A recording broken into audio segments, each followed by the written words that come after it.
My work is about my fantasy, but also combined with my memory and my upbringing history. So in my work, I kind of use ideology in landscape and also manufacturing landscape to combine with symbols and marks to kind of create a storyline behind my personal history.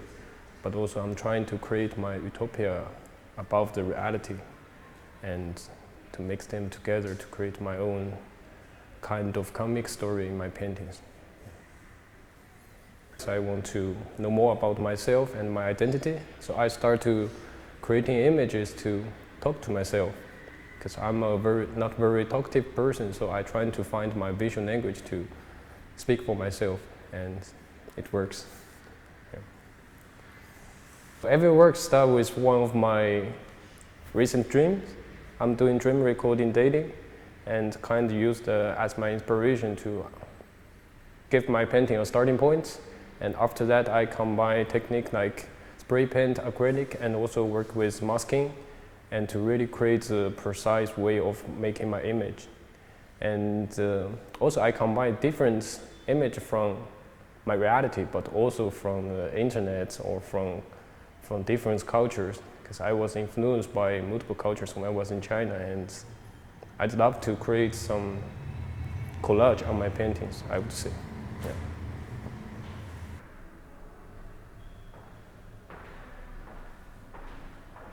I feel my work is a kind of visual poetry, and I tend to work in multiple ways, and I feel somehow it has to do with fantasy, reality, and the concept of approaching abstraction. And I feel I don't necessarily need to have an image before I start. I tend to somehow let the painting guide me and surprise me and make me reach to a destination where I would want to somehow live for a bit. And I think that's what somehow makes me paint. And it's definitely something I would say, like it's like creating a space and a place where I would like to live. I feel I was always interested in how our mind works, because if I observe how my thoughts work, for example, it's always you have this multiplicity of thoughts which are coexisting at the same time. And I feel this is what I try to recreate in my art. That's why I find dreams to be quite inspiring in that sense, because the whole mechanism of dream itself is so mysterious. And I feel mysticism is something that I am always attracted to in my life and in my works. So I feel I try to recreate a part of it in my art.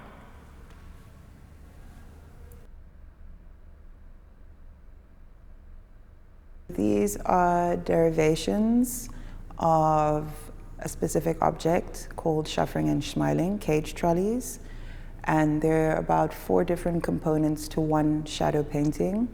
The first would be the abstract shadow, which is cast by the cage trolley itself, and that's done in charcoal.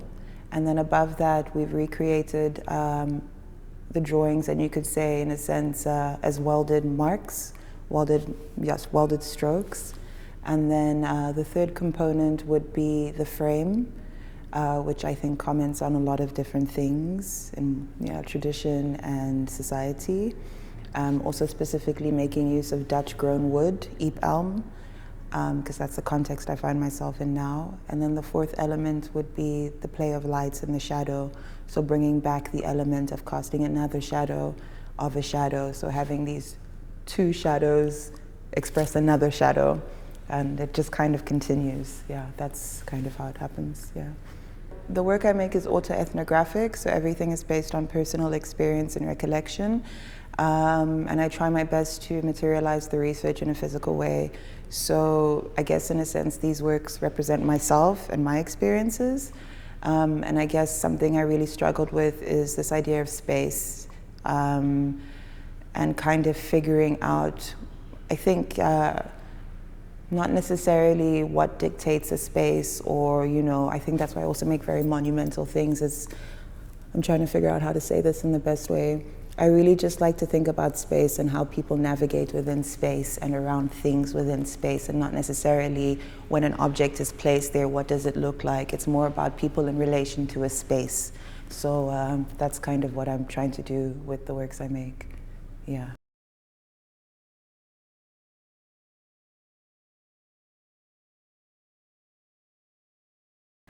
I first start by just filling up the canvas and seeing where things land.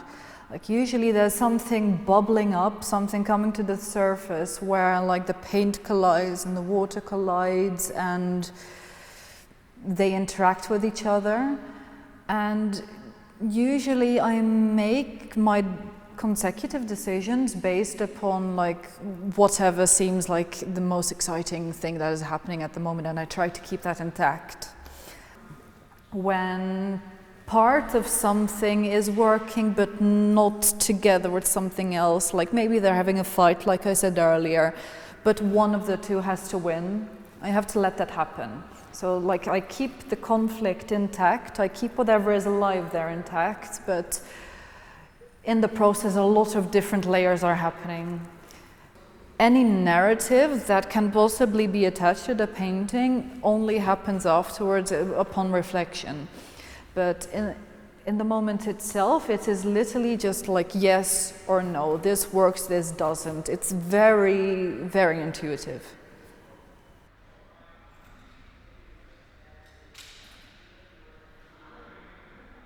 My process starts with drawing and sketching.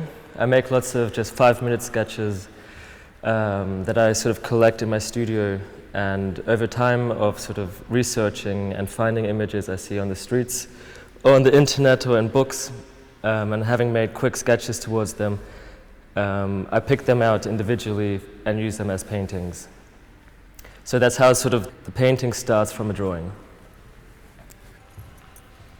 So I come in my studio, I start priming my canvases, often with acrylics or some other material, and then I pick out a drawing and I just start drawing etching this drawing into the painting, and then I work out the image as quick as I can, just to work wet and wet with oil paints, to sort of block up the canvas as quick as possible.